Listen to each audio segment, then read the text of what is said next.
আজি কিছু সময়ৰ আগত গুৱাহাটী ইউনিভাৰ্চিটিয়ে BSc বিকম 4th সেমিষ্টাৰৰ এৰিয়াৰ এক্সামিনেশ্যনৰ ৰিজাল্ট ঘোষণা কৰিছে।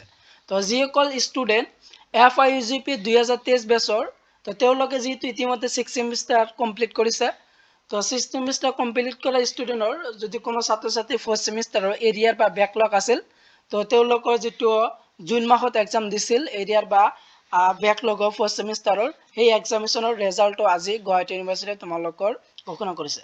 তো তোমালোকৰ যিটো মাৰ্কশ্বিট বা গ্ৰেড শ্বিটটো আছে, তো কেনেদৰে তোমালোকে ডাউনলোড কৰিবা তোমালোকৰ নিজৰ মোবাইলৰ যোগেদি সম্পূৰ্ণখিনি প্ৰচেছ ষ্টেপ বাই ষ্টেপ আজিৰ এই ভিডিঅ'ৰ যোগেদি তোমালোকে দেখুৱাম। তো তোমালোকে ভিডিঅ'টো স্কিপ নকৰি ভিডিঅ'টো একলৈ চাই থকা।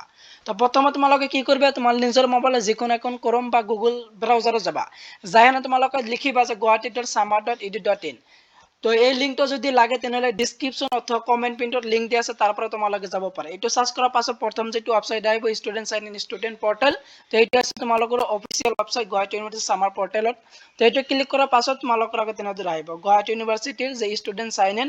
তো ষ্টুডেন্ট সাইন ইন কৰিবলৈ হলে তোমালোকৰ যেটো এনৰলমেন্ট নাম্বাৰ বা তোমালোকৰ যেটো ৰেজিষ্ট্ৰেচন নাম্বাৰ সেইটো দিবা, আৰু নিজৰ যেটো পাসওয়াৰ্ডটো আছে তো পাসওয়াৰ্ডটো দি তোমালোকে লগইন অপশন দেখিবলৈ পাইছা, তো লগইনটো এনেদৰে কৰি ল'বা। তো লগইনটো কৰাৰ পাছত যে এনেদৰে খোল খাব গুৱাহাটী ইউনিভাৰ্চিটিৰ সামাৰ পোৰ্টালৰ যেটো পোৰ্টাল আছিল, তো পোৰ্টালটো এনেদৰে খোল খাব।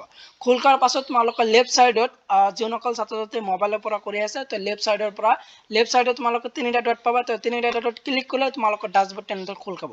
তো ড্যাশবোৰ্ডটো খোল খোৱাৰ পাছত যে তোমালোকৰ শেষৰ ফালে তোমালোকে এক্সামিনেশ্যনত দেখিবলৈ পাবা। এক্সামিনেশ্যনৰ তোমালোকে একেবাৰে তলত গ্ৰেড কাৰ্ড বা ৰিজাল্ট বুলি এটা অপশন দিয়া আছে, গ্ৰেড কাৰ্ড বা ৰিজাল্ট। তো এই অপশনৰ পৰা তোমালোকৰ গ্ৰেড কাৰ্ড বা যেটো সেমিষ্টাৰৰ ৰিজাল্ট আছিল ইয়াৰ পৰা তোমালোকৰ চোৱা হয়। তো গ্ৰেড কাৰ্ড বা ৰিজাল্ট যেটো অপশন আছে তাত ক্লিক কৰিবা। তো ৰিজাল্টটো সকলো সেমিষ্টাৰৰ ৰিজাল্টটো তোমালোকৰ আগত তেনেদৰে শো কৰিব। তো ইয়াৰ পৰা তোমালোকৰ এৰিয়াৰৰ যেটো 4th সেমিষ্টাৰৰ ৰিজাল্ট আছিল বা তোমাৰ যেটো গ্ৰেড কাৰ্ড আছিল ইয়াৰ পৰা কোনটো হয় সেইটো তোমালোকে জানি লোৱা। প্ৰথমে তোমালোকৰ প্ৰগ্ৰাম থাকিব, তাৰপিছত টিম টাইপ আৰু ইয়াৰ অফ এক্সাম। তো সেমিষ্টাৰ দিয়া থাকিব, ইয়াৰ অফ এক্সাম থাকিব আৰু গ্ৰেড কাৰ্ড বা ৰিজাল্ট থাকিব তোমালোকৰ। তো প্ৰথমে তোমালোকে কি প্ৰগ্ৰামটো চাবা। তো প্ৰগ্ৰামৰ যেটো আছে তোমাৰ নিজৰ যেটো প্ৰগ্ৰামটো তোমালোকে চাই ল'বা কোনখন প্ৰগ্ৰামত দিনত তোমালোকে পঢ়ি আছা। তো প্ৰগ্ৰামত তাৰপিছত তোমালোকৰ যেটো সাপ্লিমেন্টাৰী অপশন বুলি দিয়া আছে, তো সাপ্লিমেন্টাৰী হল তোমালোকৰ এৰিয়াৰ বা যেটো বেকলগ এক্সাম দিছা, তো সেইটো হল তোমালোকৰ 4th সেমিষ্টাৰৰ এৰিয়াৰ বা বেকলগৰ এক্সামিনেশ্যনৰ গ্ৰেড কাৰ্ড। তো তোমালোকৰ কিমান তাৰিখত এক্সাম দিছা, তো কোন ইয়াৰ আৰু কোন মাহত দিছা সেই মাহটো আৰু ইয়াৰটো দেখাব যে 2025-26 জুন মে জুন সাপ্লিমেন্টাৰী অপশন যেটো দিয়া আছে সেইটো হল তোমালোকৰ টিমত থাকিব 4 আৰু টিম টাইপত থাকিব সেমিষ্টাৰ, আৰু ইয়াৰ অফ এক্সাম যেটো আছে 26 সেইটো হল তোমালোকৰ 4th সেমিষ্টাৰ এৰিয়াৰৰ গ্ৰেড কাৰ্ড।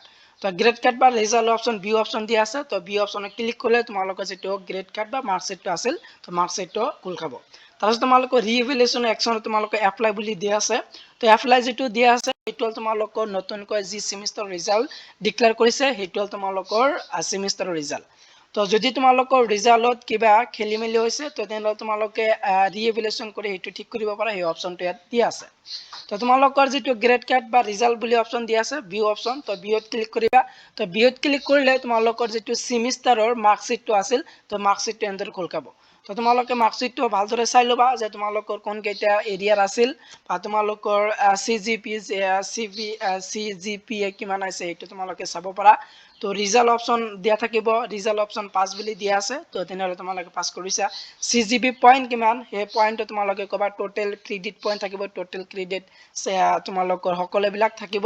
তো এনেদৰে তোমালোকৰ যেটো এৰিয়াৰৰ গ্ৰেড কাৰ্ড বা মাৰ্কশ্বিটটো আছিল এনেদৰে তোমালোকে ডাউনলোড কৰিব পাৰা।